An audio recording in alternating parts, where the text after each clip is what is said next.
Thank you for joining us on this journey through the Marvel Cinematic Universe's Infinity Saga.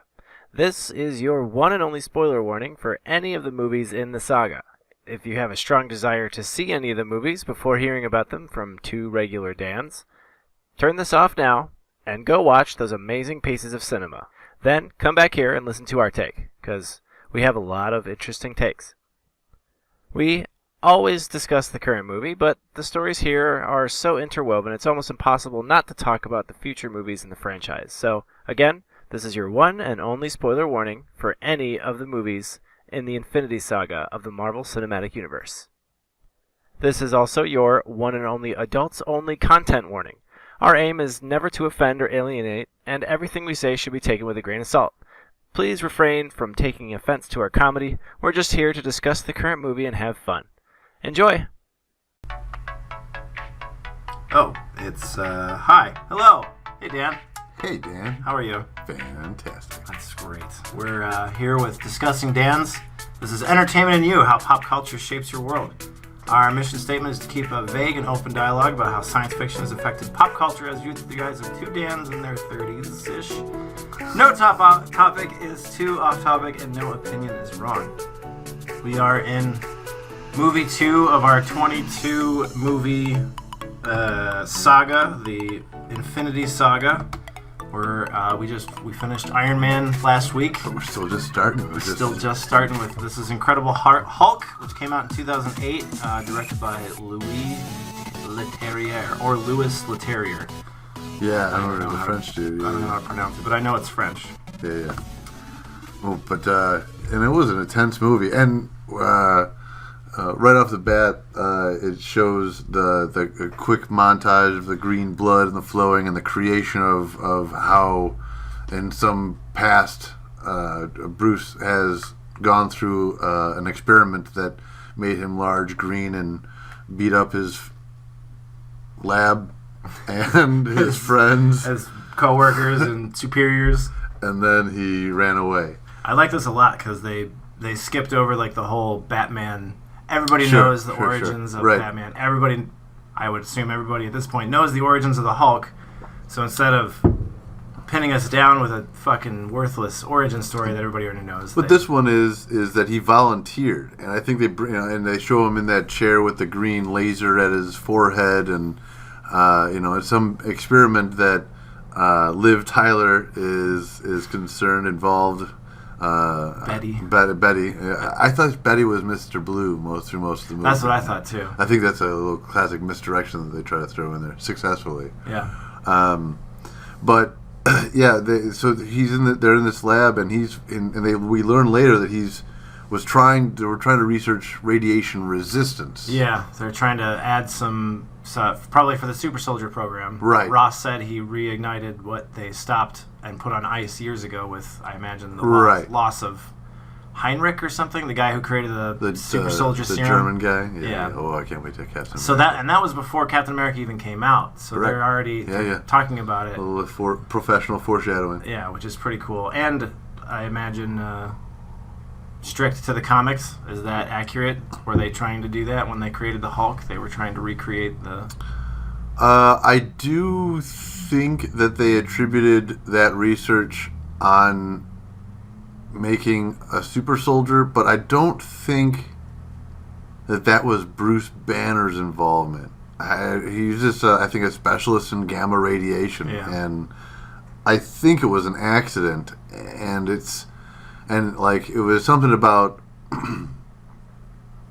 in the comics, Bruce Banner, I think he had a little bit of an anger problem before the accident happened, and the accident exaggerated his anger issue.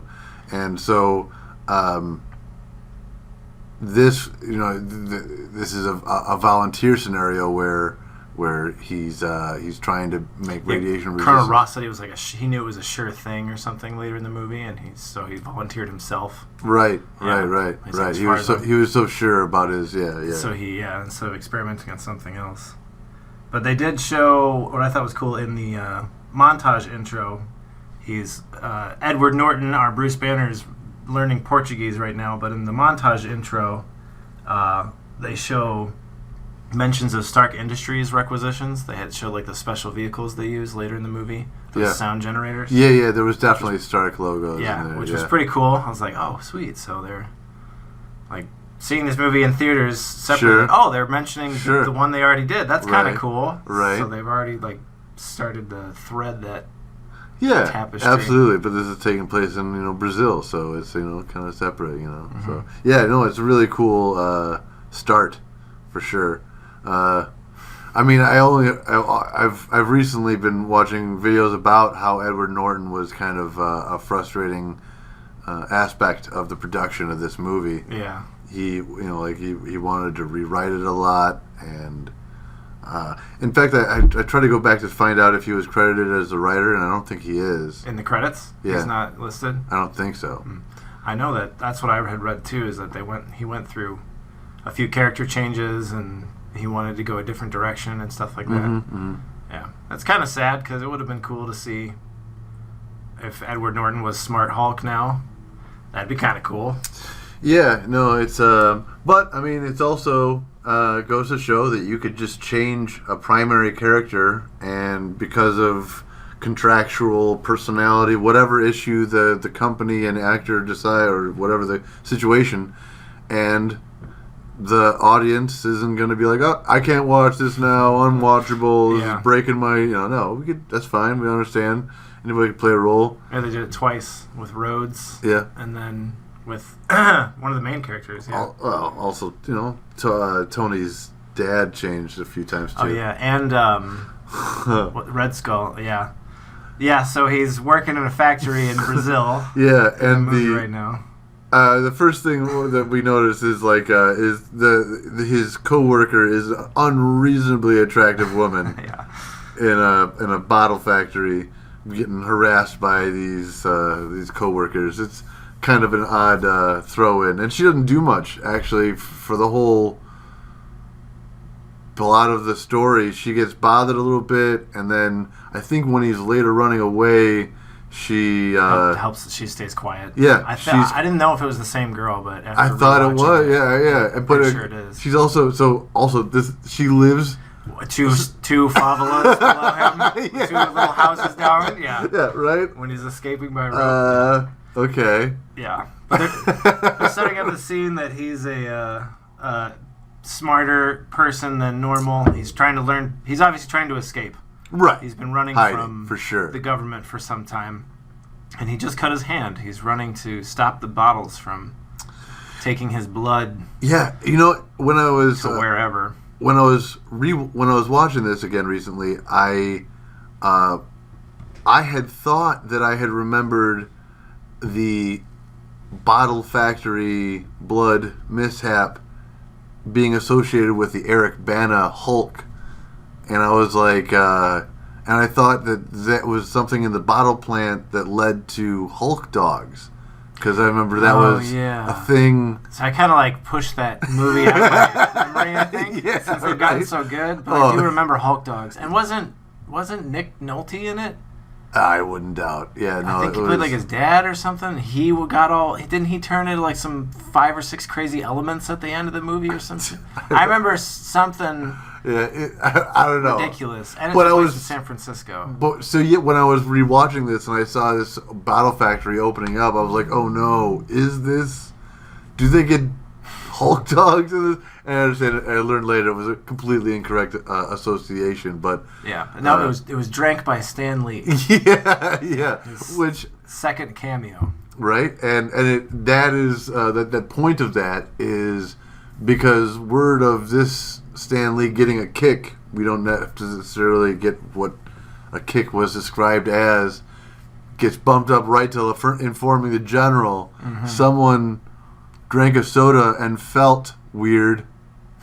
And the general's like, get her. That's it. That is it. Connect the dots. It's really easy, guys. They're like, all right, let's go. I'm gonna get this guy on loan from the Royal Air Force. You got it, right? Colonel Ross. Instantly, he had no doubt, and he's like, if he even sees you, he's gone. And maybe it means you have to move fast, but I wonder what happened to old Stan Lee's character. Yeah, did he get like hulky, or did he like? All we hear is maybe his stomach got really strong for like an hour really, or something. You wouldn't like his stomach when he was angry. The thing that bothered, I noticed when he, speaking of the factory scene, when he cuts he uses super glue on his cut. Yeah. What? Or was that liquid Band-Aid and I misread it? Because it definitely looked like industrial. It like did look super like super glue, and I think that liquid Band-Aid is some later invention. Yeah. But even if it was just super glue, that might be a tactic that he'd use to make sure that his blood doesn't get anywhere. Why wouldn't, just fucking... Band-Aid? Yeah, cloth. Something other than like a chemical that you're, maybe that's the only thing that can prevent Hulk blood from pouring out. Yeah, I'm not a chemist, but I've gotten the super glue on me, and it's not great, but it is a hard seal. Yeah, I'm saying, like, what a way to close your wounds. Like, this guy is a badass. Hardcore. Yeah, right. I'll scrape you off my thumb in a month when you're a callus. Oh God. Right? That's how. I don't know. Yeah, right. That's gross. So yeah, it's I don't know. I'll maybe it's liquid Band-Aid. Let's choose to believe that. Let's say liquid Band-Aid. Yeah. Makes a bunch more sense. And then he's got a bicycle centrifuge in his apartment. He's distilling. He got some flour from some local, and this is the first time you see him open up an encrypted chat room, and he talks to Mr. Blue. Mr. Blue, who's an unknown person at this point. And we also see that the liquid he makes is a purplish color, which later in the movie, this is out of the flour that he's able to pester and mortal and bicycle centrifuge out a concoction. It's like a purple tinted liquid, translucent. It's also the same color that is when they do the experiment later in the college. Oh yeah, when it's they also like dialysis, basically. Right.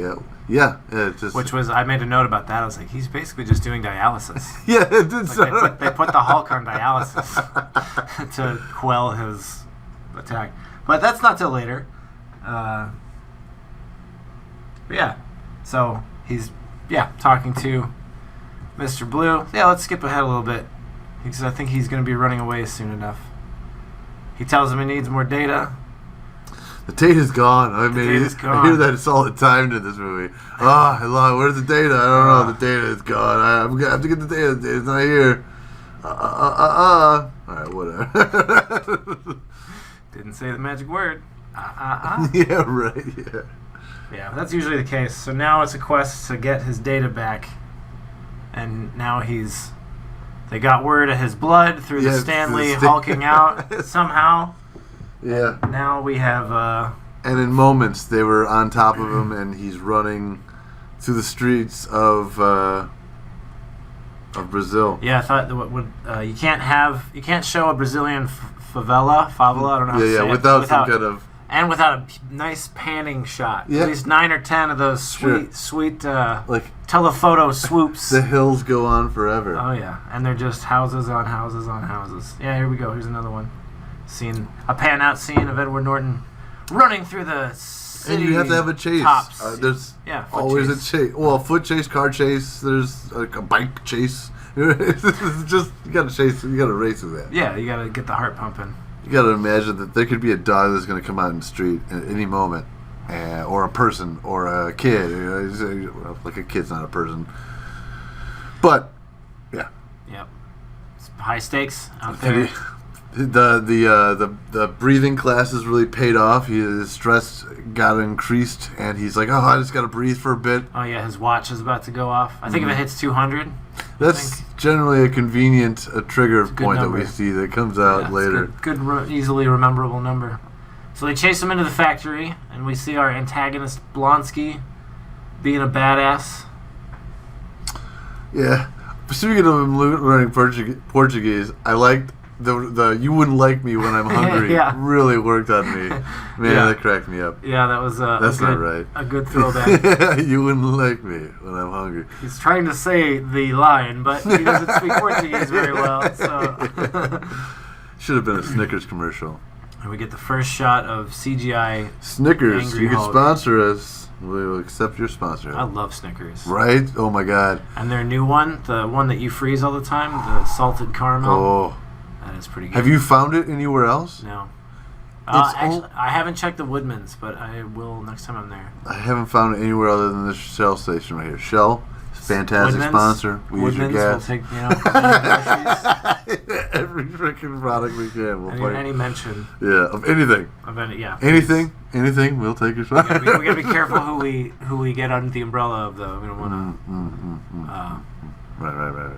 Right. We don't want to distract ourselves from the movie that we're watching. You know, speaking of, they mentioned a couple times with the was it Eli Roth? What's Roth's first name? Colonel Ross? No, Roth, the actor who plays Abomination. Oh, him? Tim Roth. Tim Roth, yeah. Tim Roth. Blonsky, right. I think he played a really good... I mean, I from the beginning, I saw a guy who was ambitious for power, and like his... they gave his backstory of a guy who's really overly ambitious, and he refuses rank and comfort so he can continue fighting. He's definitely just an aggressive guy who likes being aggressive. Mm-hmm. That's... he did that part really well. Yeah, a classic, one-sided... I'm a murderer hobo, and and I need to be stopped by someone with some kind of moral code. Mm-hmm. I think Colonel Ross even asked him later. He's like, "How old are you? 45?" He's like, 39. He's like, "Yeah." Takes a toll, right? Yeah. Why don't you take a desk job? He's like, "Nope. I want to fucking kick ass and take names." Yeah. No. I think. I mean, at least they give some backstory to him. I think they give more than. More than the nothing. Ant-Man. Yeah, right. I'm just the Obadiah Stane. Yeah, exactly. Yeah, I am Obadiah Stane. Right. These people who are meant to be bad guys. Copy paste. Yeah. White bad guy. Bald bad guys. Yeah, right. Well, speaking of the what did you call it? Bicycle centrifuge. Yeah. So I thought it was cool that Tony Stark built his thing in a cave. And Bruce Banner, also the scientist, without what he can get in a high-tech lab, is still being high-tech. Totally. Which is pretty cool. Yeah, no doubt.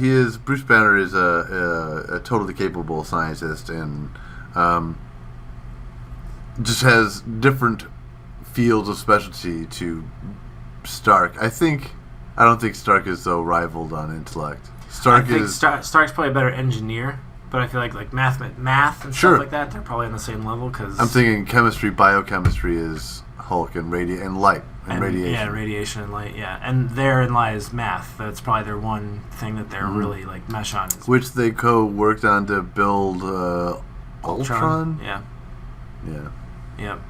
And I like the he just escaped. He ran away.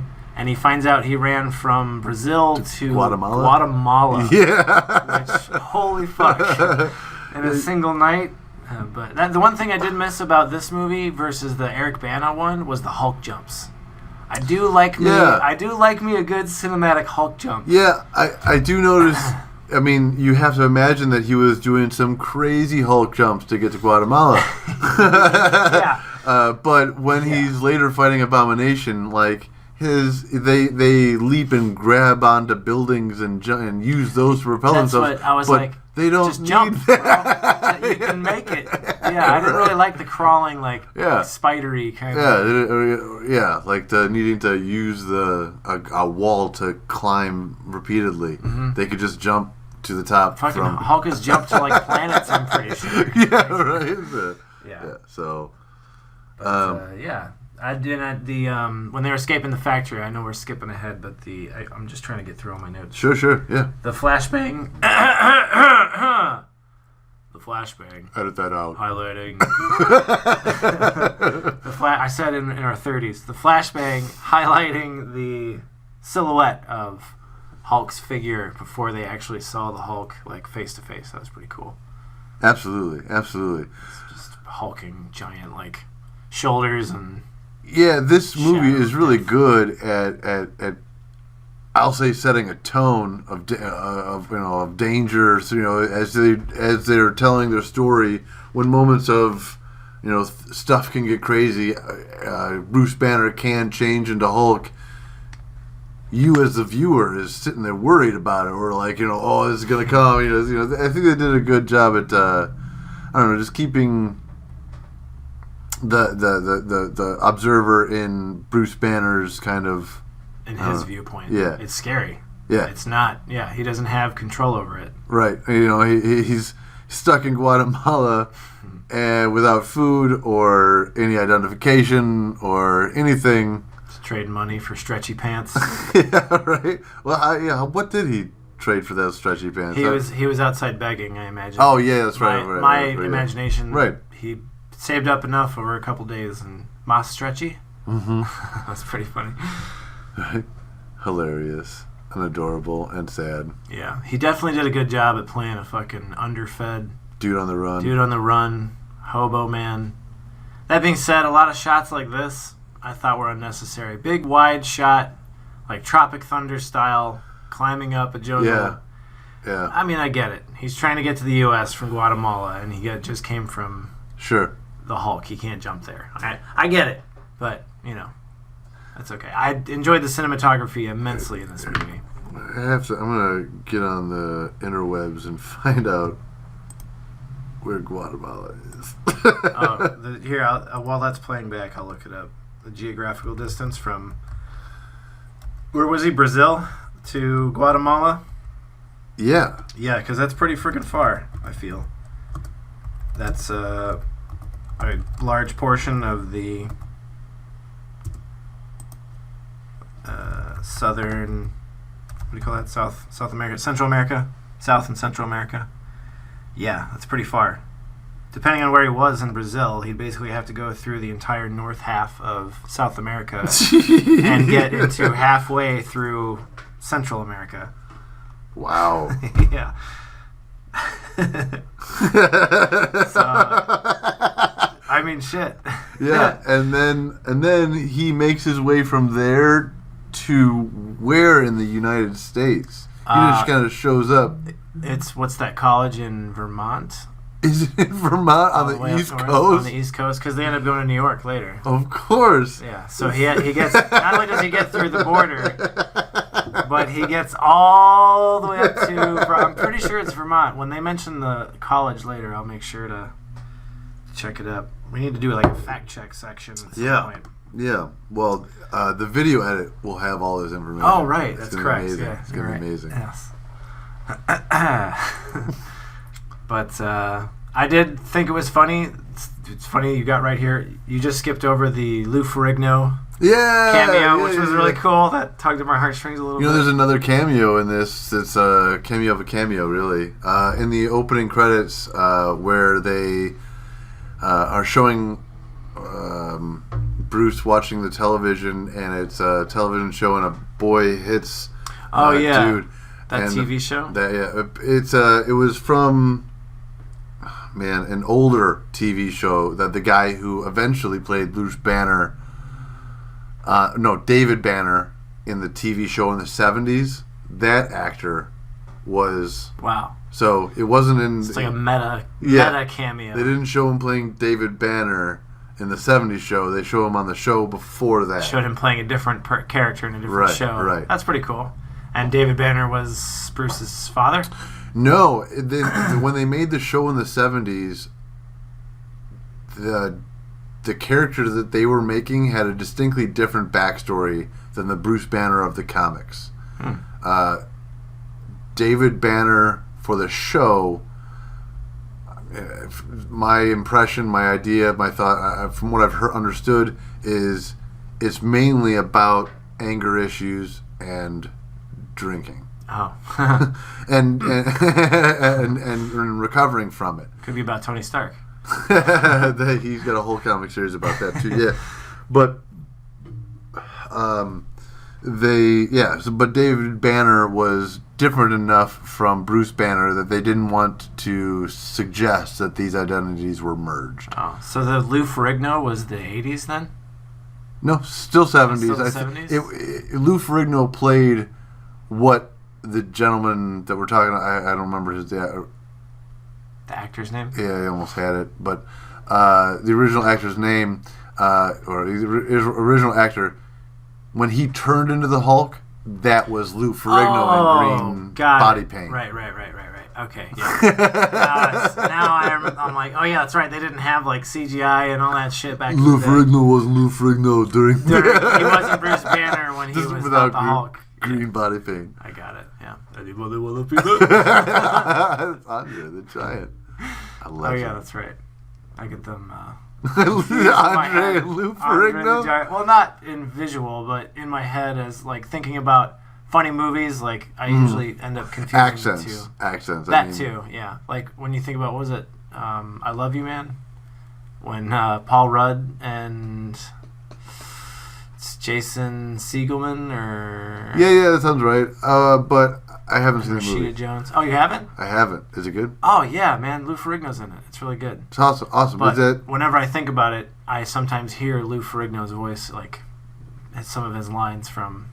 Yeah, heck yeah. I heard he was also a neighbor on King of Queens. Huh. I didn't watch that show either, though. But I used to watch it back in the day, but maybe I didn't know. I probably didn't know who he was at the time. But yeah, plausible. He. Lou Ferrigno. Lou Ferrigno. That's raise a glass. Yeah, raise a glass. But what else? We missed some things. We haven't missed anything, dude. So we didn't find out where he made it to the university. He's broken in. That's what I was going to mention. So that encrypted chat log that he uses to talk to Mr. Blue, right? Right. He uses the school computer, and it just all of a sudden has the exact same type of encrypted chat log that he just clicks open and... Yeah, initiate... Hey, Mr. Blue. Yeah, initiate encrypted chat. Yeah. Okie dokie, know who you are. Every school in America has that. Easy Everybody knows peasy. that. Yeah, you can get on the dark web, no problem. Computers back in the day worked out of mainly mystery power. Mm-hmm. Magic, mostly. Magic.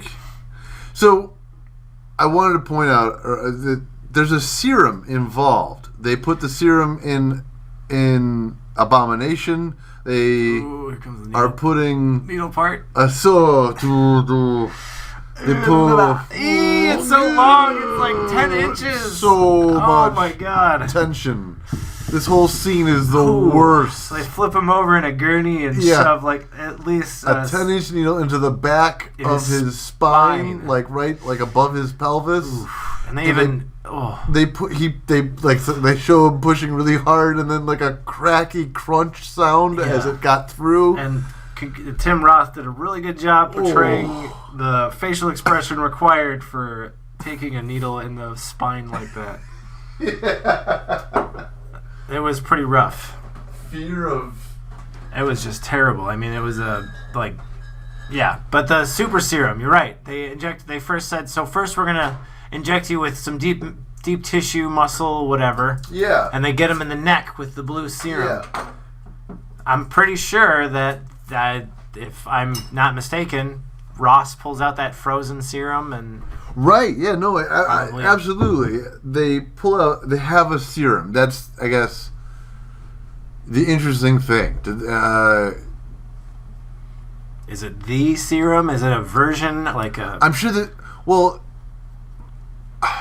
my thought, like, what created Hulk, in my understanding back in the day, was no involvement in serum. It was just exposure to a crazy amount of gamma radiation or something. A bomb went off near him or something. Yeah. And this seems to be a combination of the two. Serum and the gamma caused something to happen. Well, but I don't. Do they specifically mention he injected himself with something, or he just went under the radiation? They just showed him strapped to a table. He might have had some kind of blood transfusion going on. I mean, yeah, I don't know. That's my question. I'm kind of happy with the vagueness, honestly. Right? Yeah. I mean, if back in the day they just said, "Yeah, he just blasted him with gamma radiation. Now he can turn green and blow shit up with his fists. It's no problem." Can't you just blast everybody with radiation? I asked you a while ago, what's up with the Thanos copter? And you told me, well, I don't think they ever expected it to get as popular as it did. So maybe we don't need explanations for everything. Right, that's so true. The comic that these are all based on. A fucking helicopter with Thanos' name written on it. Let alone that the guy even has to fly a fucking helicopter. He's got all the powers of the galaxy. He's got a whirling blade. Yeah, that's his copter. Machine. Yeah. So now the army has chased. They've pinned Bruce down. He got back with Liv Tyler. They made it to Virginia, Vermont. I can't remember, but it's definitely up on the eastern seaboard. Sure. And he made it to her college, found her, and the army tracked him down. And he just swallowed the information, the data that he needs. That Elizabeth Ross. It's always never ever anywhere. Just perfect that she happened to keep it after all those years, and the army didn't know about it. Elizabeth Ross? Or I'm sorry, Betty. Yeah, Betty Ross. Oh, Betty Ross. Elizabeth Ross. It's Elizabeth Betty. Her name is Elizabeth. It's Betty is short for Elizabeth. Beth. What? Yeah, Elizabeth, Beth, Betty. I didn't even make that connection. No, that's why it's Dr. Elizabeth Ross. That makes all sense. Yeah. That makes all the sense in the world.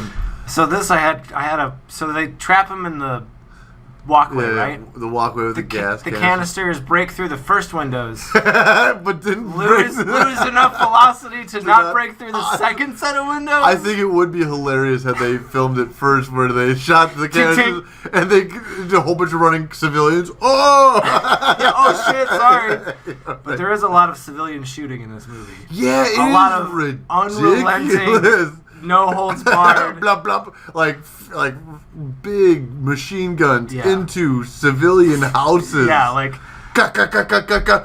Brrr. yeah. And then you realize what neighborhood they filmed in, and you're like, "Ooh, is that him?" We'll get there later. He's just now transforming into the Hulk, which was great another scene. great silhouette scene. Yeah, Smashes out the pillars, and then the double Ross punch. says, "Dear God," and dude, they made him veiny as hell in this movie. Yeah.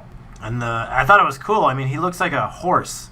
Like his muscles look like they would on a fucking racehorse. Yeah, they have him change in like what seemed to me more like Dr. Jekyll and Mr. Hyde, like expanse of my hand and then my shoulder and then the rest of my arm. Yeah. And it seems like a jerky and bone breaky Painful. process. Yeah. Which, cool if that's how it has to happen. But I'm kind of happier with the later rendition of it in the MCU, where it's just a shrug and okay, now I'm giant and all my clothes is torn. I'm always angry. Yeah, right. Yeah, and what? So we're in Virginia, Vermont, whatever, rural, suburban. Yeah. Type of landscape, and the army is everywhere. Yeah, has Humvees rolling in from every which with way. sonic weapons. Yeah, specialized sonic weapons. That's what they showed in the bringing the cannons in the beginning montage. That was the requisition vehicle they asked for from Stark Industries. Those cannons. Yeah. So I was like, oh, that's pretty cool. Sure. That checks out. Luckily, they're here. Where... Yeah. Exactly. They wouldn't be in, like, Nevada or, California where it's dry all the time and where they'd store vehicles like that. Yeah. Or test them. Yeah, no, but Hulk's right here. Hulk's... get him there. He came to where the cannons were, yeah. luckily. Blonsky's facing off against Hulk, like toe-to-toe, quite literally toe-to-toe. Yeah, Blonsky, man. He's Captain America. At this point, he is kind of like that. Yeah, that's what he is. So, I mean, why don't they just do this with all of their soldiers? He's kind of kicking ass. Well, he's obviously... this is another, stupid decision by Blonsky, but huge character development where he just, in the end, he antagonizes the Hulk and says, is that all you got? Oh, yeah. Is that all you got? And then got fucking a boot to his face and hurled like a football field and smashed into a tree. Yeah, that was so, whoa. really violent. I was like, oh, wow. Yeah, right. Yeah. And so, but I mean, it goes to show that he wasn't in his right mind. There's no... Yeah, I guess that's true. The side effect would be probably, superior aggression. Yeah, he feels like, I can't die, and he needs to find it, kind of thing, is what it seemed like he was asking for when he came up to the Hulk and said, "Is that all you got?" Took his earpiece, "I'm not going to listen to reason. Kick me." Boot to the face. Yeah. Right? So, this guy is mad. Yeah, he's driven to power, and that's all that's remaining in his body. And so he gets crushed, and then heals after a few days, apparently. Which was, pretty crazy. Before we skip to that, because we should. Yeah. I didn't get... So, is it true that can Sonic be physically detrimental? Can you have a sonic wave physically push?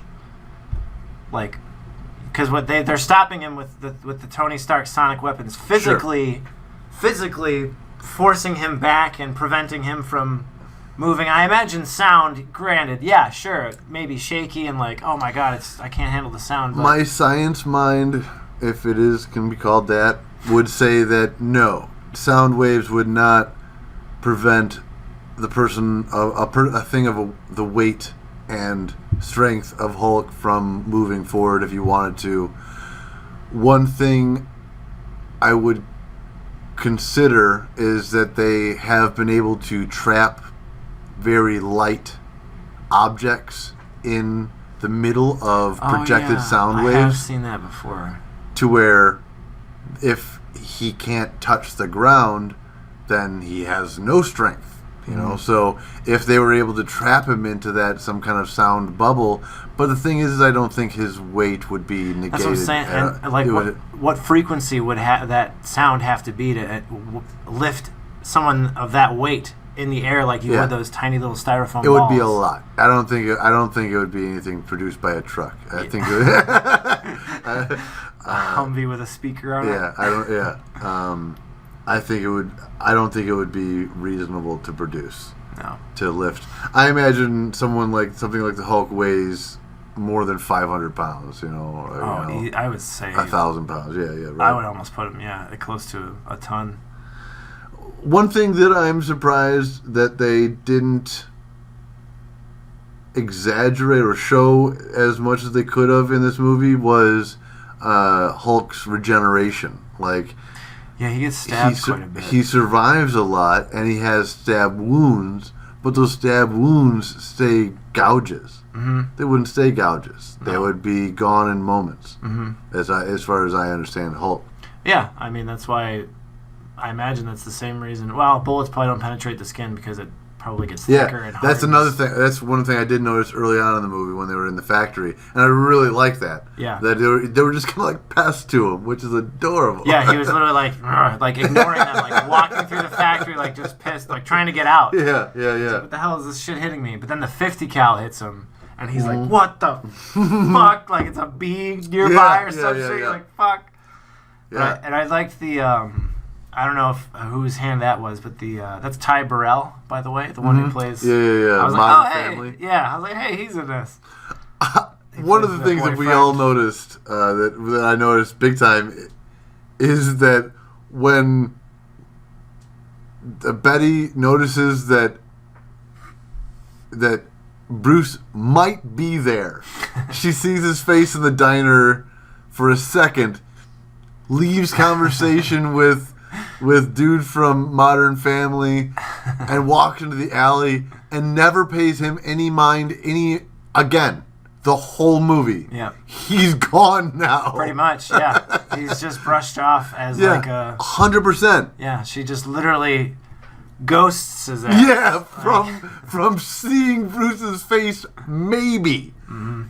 He's gone the second glance. She looks and he must... I could have maybe saw something, but I'm going to go into the alleyway. I'm going to go into the rainy alleyway and look dramatically both ways, and then go press the old man, the owner of the place that I'm friends with, and say, tell me, is he here? And then the very next scene after that is she's driving in the rain and sees Edward Norton in the rain walking.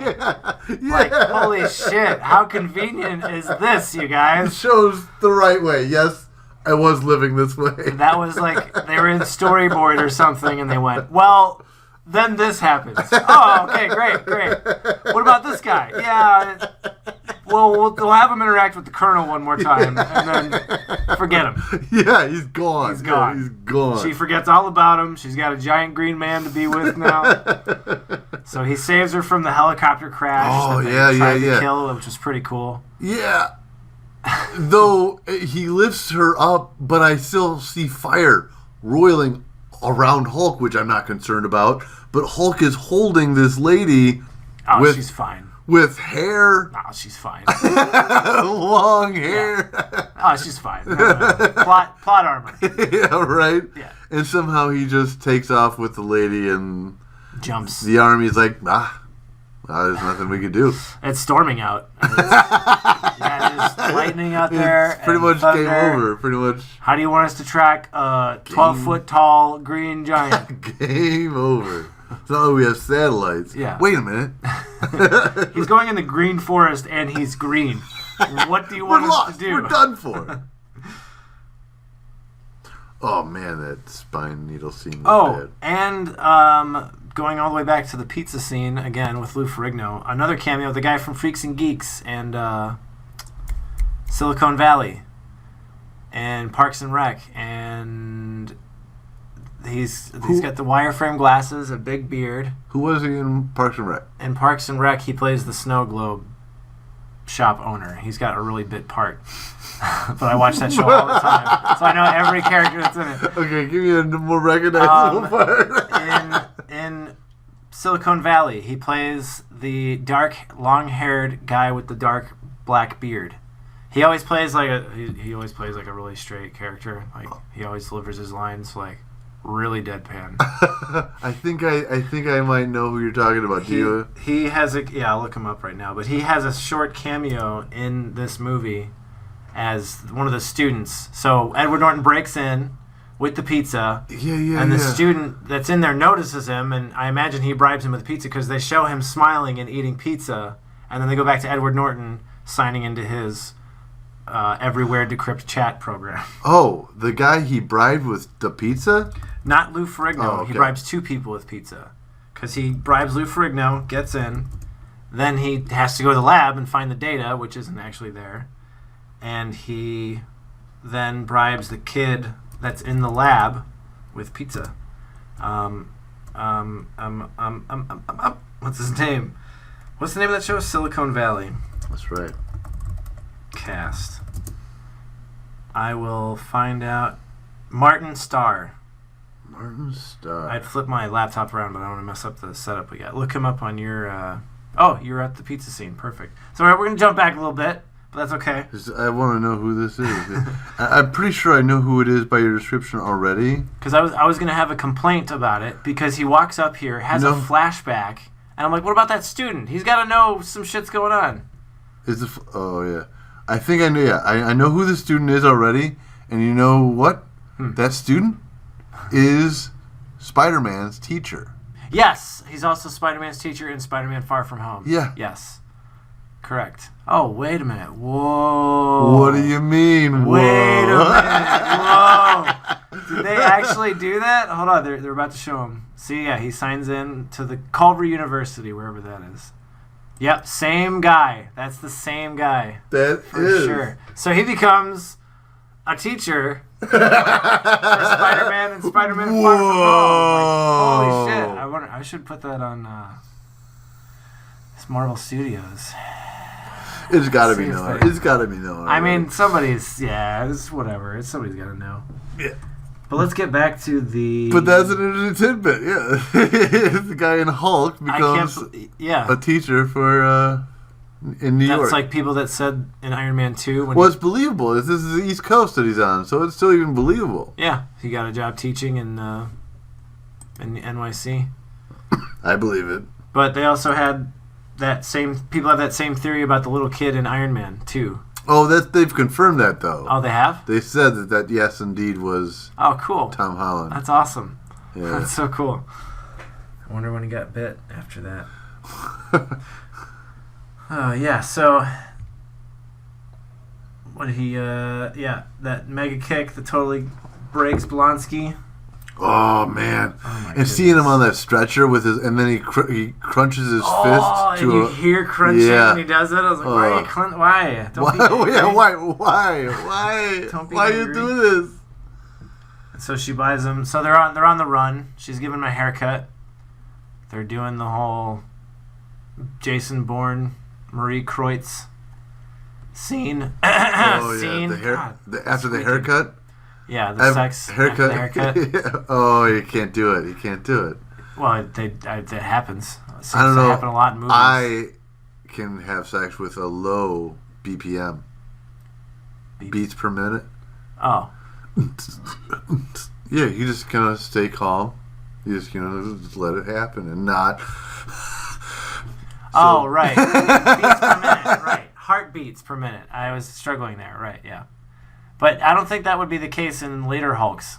I mean, I imagine his heart rate goes up a lot all the time as Bruce Banner. After he learns the secret of always staying angry. Oh, yeah. That's probably true. He doesn't need that dumb heart rate monitor anymore. So he'd have sex again. Plausibly. With Natasha. Maybe. When I was watching this, it was observed that would be a problem. I would be really scared about that. And I made a joke, I've seen a College Humor skit that, the lady friend was like, oh, hi, Bruce, you look fat today. You know what I mean? Trying to make him angry so that they could have some angry sex because he's, I don't know, huge. Apparently, yeah. I imagine everything would be to scale. Yeah, right. Otherwise, he would look really weird. Yeah, right. This is the penis God gave me. Yeah. When they did the scene with Dr. Manhattan, and yeah, it's like I didn't need that. Have you seen the new Dr. Manhattan show? No, I heard the director's bowed out of the season 2. I think they finished it well. Season 2 is not even necessary. That's cool. It's good to hear. Yeah, much like the comic was just a big, it was a contained story that ended. Yeah. And it's like all the best animes are like that. Yeah. Yeah. Not these Inuyashas and One Pieces and Abomination. Last Airbenders. I'm just kidding. Just kidding. So Blonsky's up and kicking again after his boot to the face and flying across into a tree. He asks Colonel Ross when for more juice. I think he tells him that he's ready. He's pissed off and ready for round 3. Right. So then they give him another juice upgrade. And then later they come to the scientist who is going to help them, but is also Mr. Blue. Yeah, Mr. Blue, the real Mr. Blue. Turns out to be a pretty shady motherfucker. Yeah, he just does not have ethics. I'm ready to help you. I'm unwilling. I've always been on the side of curiosity more than caution. Yeah. Oh, so you're a piece of shit. You're like Dr. Octopus trying to start a fusion reaction in the heart of Manhattan. It definitely looks like they were looking to set up more for him. I'm sure that they have, but I mean, they have a scene in which... Yeah, the blood. The serum or blood. I'm guessing it's the serum. I think it was cultured blood that he created, because Dr. Banner only sent him a few samples, so he had to make a bunch of cultures. Right. This part was really gross. He looks so he looked emaciated. Fit. So if you notice, the first scene they had him shirtless, he looked like a regular dude in his 40s. Yeah. And the next time they show him shirtless, he's got ribs, Captain America, super ripped abs and pecs and shit.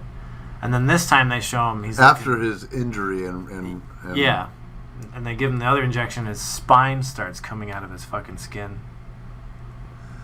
That's not good. No. He says he feels like a monster. Yeah. Yeah, it feels like he's embracing it the whole way, which is,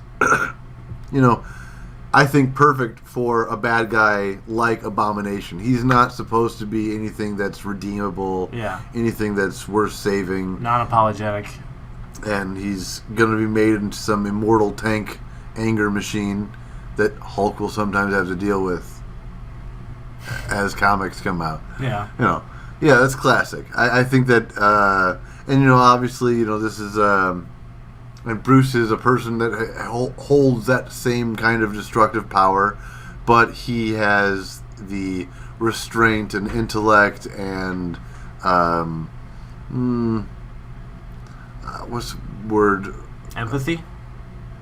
Yeah, I mean he's generally good-minded. You're right. He's an empathetic. He wants the greater good, and and throughout this show, he's looking to. He's made it clear that he's not looking to control it, but he wants to get rid of the power. He doesn't want it. Refusing a call to adventure is the classic hero's opening. Yeah, that's true. And so, and he only decides to embrace it because this abomination, for some reason, for the carelessness of the dad who's always been trying to capture him, his ambitions is what's caused this abomination, and the abomination is no holds barred, like just brutally aggressive and not caring about anything. Needs to be stopped, and the only thing that's plausible to be able to do that is the Hulk. So that's him giving up his. Oh my God! Right? So he's on the transformation table. They're doing Hulk dialysis. It looks like his collarbones is where it starts. His collarbones grow. Well, this seemed to be a different transformation than all the others.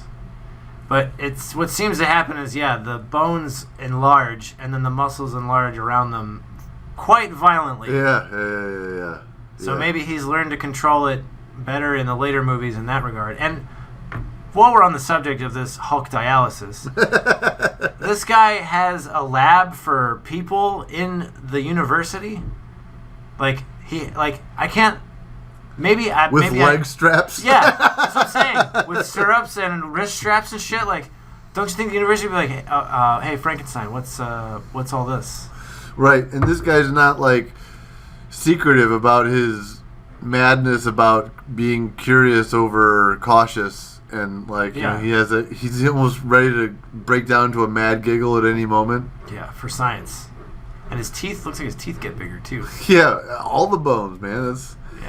And so this purple liquid, again, it's a purple, same looking concoction, gets into dialysis into Hulk. And it appears to work. Like he seems to not be able to turn into Hulk. It suppresses it, but as we find out, it's just an episode it suppresses, not the actual condition. So he's still the Hulk, but that's what this proved, because he becomes the Hulk later to fight Abomination. So this dialysis suppressed his transformation, and later he becomes the Hulk, and that's what that's what Dr. Blue or Mr. Blue says is, we don't know if that just quelled this one reaction or if it cured you. There's no way to know, and that's why it's so high stakes. Which, while we're on the subject, why don't you just go ahead and skip to the elevator or the helicopter scene? So he's making the self-sacrifice. Well, I got to do this. I need to become the Hulk, and he decides to jump from the helicopter, not knowing if he can actually turn to the Hulk or not. Yeah. Just land, bro. Yeah. You can still prove yourself if we land and you get off carefully and then get mad. Maybe he wanted the reaction of jumping out and like the fear of falling, I guess. Yeah, I mean, I see that's ridiculous, but I mean, I can't imagine if you're Bruce Banner and you are a person who hasn't willingly turned into the Hulk. What are you going to do when you're coming up against this abomination? You hold up your fists? I guess you already want to be the Hulk. You want that to happen beforehand. Yeah. I guess that's true. So, I mean, that would be my guess. But, I mean, I did find it, because I didn't understand, as you explained it to me just now, I didn't understand at the time that they knew it was a potential that he's not cured. Oh, yeah. I had thought that he was cured and that he was just banking on not really. I'm going to roll the dice here, guys. I might save the day. I might not. And then it had him freaking make a hole in the cement. And I was like... Well, a human wouldn't make a hole at all. It would just hit the fucking ground. And then, of course, I knew that, I mean, they couldn't end the movie like that. Yeah. So I knew at that point, when they made the hole, I was like, oh, okay. He's good. He's cool. But it was cool. You mentioned earlier in the beginning of the movie how it was cool to see the fear of like a Hulk in the eyes of Bruce Banner. They also do the same thing with the soldiers. When the Abomination first escapes, the soldiers are running out in the street, and it's pretty much like over the shoulder. He comes out, and you see an explosion, and then a hulking figure walk by. So they run down the corner, and they look down the corner. There's another explosion, and people screaming and running away. It's like this is like a disaster movie. Yeah. That was really good cinematography. It was. Oh man, very when happy. the abomination, dude. Yeah. When he did like that, he did like a backhand to some cars, but you see like a couple people also flew out. Yeah. Yeah, like like it was he was hitting a car, but people got round up in that hit or whatever. When he picks up the car and slams it on the Humvee, you see like from the camera angle of the people in the Humvee as he's doing it. And there's people in the car when he's slamming it down on him in the taxi. I was like, oh my God, this is really violent. Yeah. This show did go that extra mile. Yeah. Movie, yeah, sure. Yeah. Well, it's the beginning. Serialized movie. What? Just the beginnings of it. They just announced Eternals and everything. I'm nervous about that. We'll see what happens. The storyline is just like it's odd from the start. Everyone knows it's odd, and it's never gotten huge. And it's well, that's how I feel about Guardians of the Galaxy. I feel like not a lot of people were into that either, and I think that's a lot of people's favorite. Well, I will say this though, they weren't unknown. Guardians of the Galaxy weren't unknown, and I think that's enough. I would. There's a lot of unknown, a lot of comic book characters that Squirrel Girl. Even worse, Squirrel Girl is an example of someone who you do know. But there's like that show Cloak and Dagger. Oh yeah. Have you watched it? No. Yeah, neither have I. And it's like those are examples of characters that not a lot of people know about. Not a lot of people. And it's because, well, I don't know. I mean, I'm just saying, there's a lot of characters who don't get. To edit that out. I'm just kidding. The wind. You can do that. Special. There's a siren removal app. No, but so there is. I don't know, a separation between. Maybe they're going to do the backstory for Thanos. Maybe, but the Eternals, that was one of the eased entry. I don't know. I don't want to call it anything easy because this Jack Kirby guy who created it, smart guy, but that they were living among us the whole time. Yeah. But you know what? I've heard that the MCU is taking liberty with the idea of Kirby and modernizing it. So I'm looking forward to seeing what they do. Yeah, I mean they've done that with everything so far. Right? Yeah, absolutely. But hindsight 2020. Yep. 40/20. Unless you're doing Star Wars, then it's hindsight. Well, that's you just got to make a buck fast. Got to make a real fast buck. But the Hulk fight scene, pretty badass Hulk fightery. Overall, the whole movie, it was very entertaining. I will say that I feel that this part, you just using a minigun on the roofs of the citizens of. They're filming in Harlem, by the way. Yeah.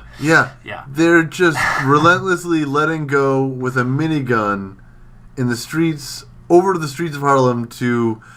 There's no evidence that gun's even hurting them. There's evidence that it's bothering them. They sometimes put their hand up to say, stop that. Cut it out. But they're not, like, getting injured. No. Thus far, I have seen no bullets or grenades, for that matter, penetrate or do anything, like you said, other than bother them. So, why would it be worth it? Not even to a point of, like, oh, God, to a point of, like, the mosquito. Like, if anything, the worst thing it does is it draws their attention to immediately smash that thing that's annoying them. Yep. So why the heck they would be risking it to shoot into the residential area is beyond me. Classic.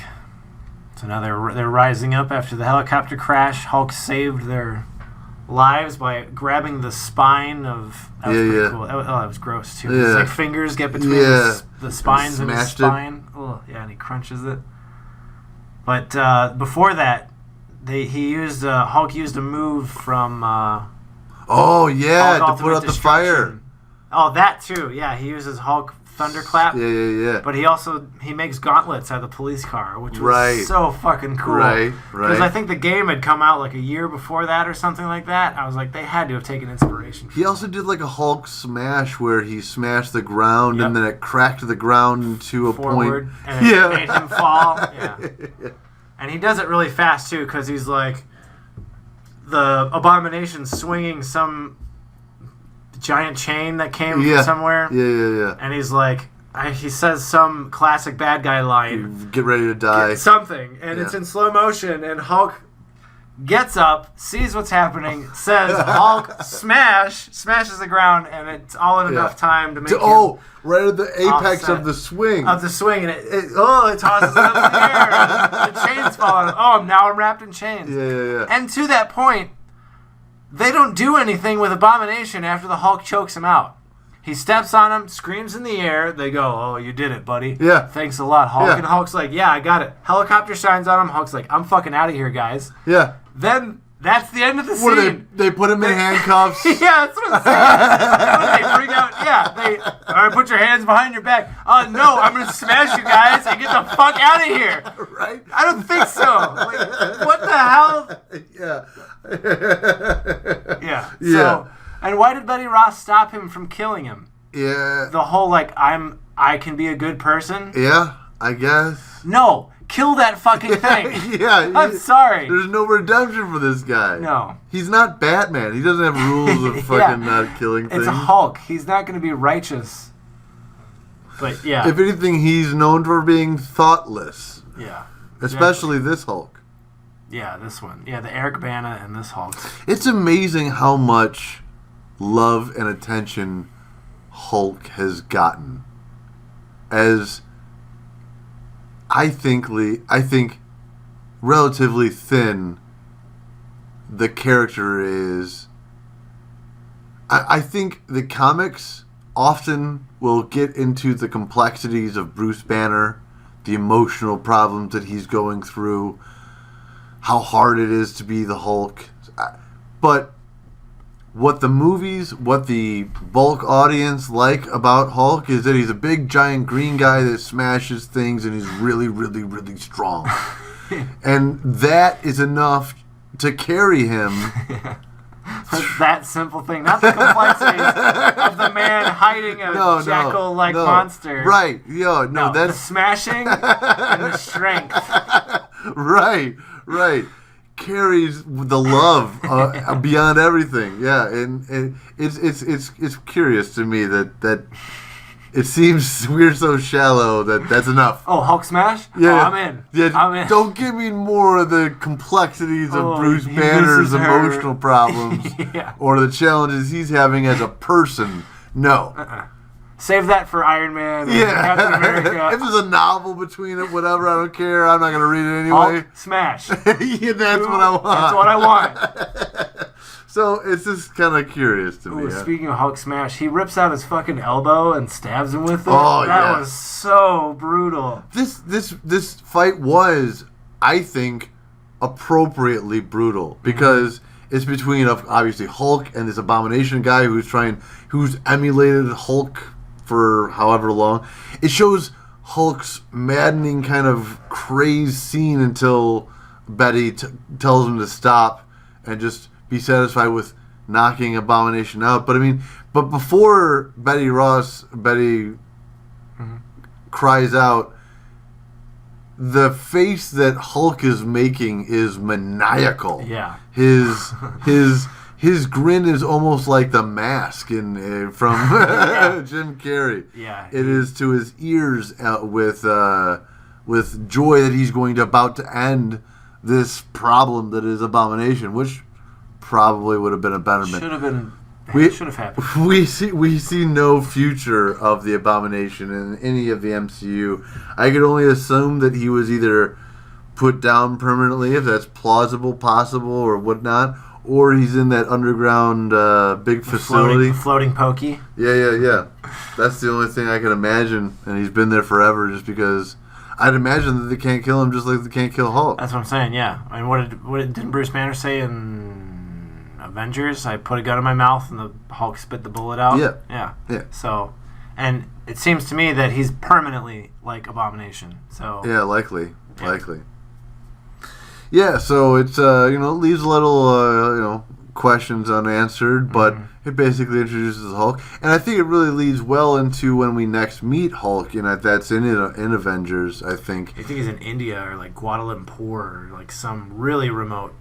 He's like, I'm the fuck out of here. Right. I thought it was my memory thinks South America is where they did it, but I could be wrong. I know it's far away. I know. Right. It's definitely outside of the United States for sure. And that scene was awesome. And I mean, it picks up with him basically out in the middle of nowhere. He's left Betty behind. Betty's no longer a thing that he's interested in. He basically left this whole movie behind. The only thing that came with was Colonel Ross. Right. And Iron Man. Well, I'm interested to know whether he played the same character. If he's supposed to be playing the same character in this movie and in the Endgame movies. Like the same Bruce? No. If General Ross is the same guy. If he's playing a General Ross in the future in the I'm actually interested to know his name, because if we looked up in the MCU and saw his name was like General Ross, look forward to that next time. Yes. Indeed. But the last shot of the whole movie, and you don't even have to go to the post credits, is the Iron Man cameo. Him telling Colonel Ross he's got a big green problem and he prefers mechanical over organic. Which is funny to think that, like, I mean, I don't know if this is supposed to take place before Iron Man 2. It takes place after Iron Man 1. Right. Well, before Iron Man 2. Chronologically in the movie release? In the movie release, yes. Well, yeah, okay. So if that's the case, then Tony Stark is traveling to General Ross as a spokesperson for S.H.I.E.L.D. For S.H.I.E.L.D., yeah. Which doesn't fit the continuity because he was denied being part of S.H.I.E.L.D. in Iron Man 2. But, they probably couldn't get Samuel L., so... I'll buy it. Yeah. They probably really just wanted Tony... They Samuel would have been better in that scene for sure. Agreed. It would have made a lot more sense. Because they mentioned... It could have been the same exact lines. Oh, no, actually, no. No. Because Ross said something about... Because Ross seems educated about Iron Man's suits because he always wears such nice suits. Yeah. It's like, thanks. Yeah. And, I mean, they mentioned S.H.I.E.L.D. multiple times. You know what? I don't even care. Like, with what has happened to Star Wars continuity and, like, that whole... Like, I don't care about little grievances in the 22 in the movie film. Way better. Magnitudes better of a cohesiveness than portrayed by Disney's other large story venture. Well, that was The Incredible Hulk. Hope you enjoyed the journey. Next time, what's next? We're doing Iron Man 2, which released 2 years after these movies in 2010, directed by, again, Jon Favreau. So, Ivan Vanko. Yes, Ivan Vanko. I really like this one. Justin Hammer. I'm looking forward to one it. Of my favorites. Some of the best Justin Hammer. The best ever. of the actor. Sam Rockwell? Sam Rockwell. I got you, bro. Some of the best of Sam Rockwell ever. Yeah. Coming out dancing like a fucking show. I wanted to buy his product at that point. Such a showboating piece of shit. He wants to be Tony Stark. You can't fly in on an Iron Man suit. Nope. He's not Iron Man. Throne is better. Throne is better. Well, I'm Dan S. is in science. I'm Dan F. is in fantasy this time. Ooh, changing it up. You all have yourselves a scientastic day. fictionally.